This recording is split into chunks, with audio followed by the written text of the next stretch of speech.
চারটি কাজ করলে জান্নাতে একসাথে থাকতে পারবে। কোন স্বামী স্ত্রীর মন চায় না যে আমরা জান্নাতে যাব এবং জান্নাতে আমরা দুনিয়ার মতন আবারও জান্নাতে একসাথে থাকব?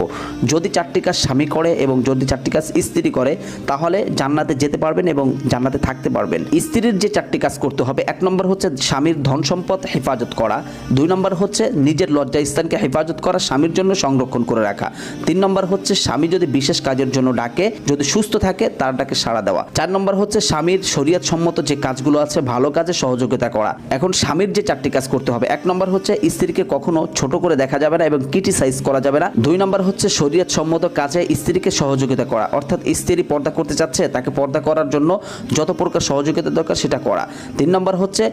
নিজে যে পোশাক পরিধান করবে স্ত্রীকেও সেই পোশাক পরিধান করানো, অর্থাৎ নিজের জন্য যেটা পছন্দ করবে স্ত্রীর জন্য সেটা পছন্দ করবে, 4 নম্বর হচ্ছে স্ত্রীর জন্য একটি ঘর নির্মাণ করে দেওয়া যেখানে থেকে সে নেক আমল এবং পর্দাগুলো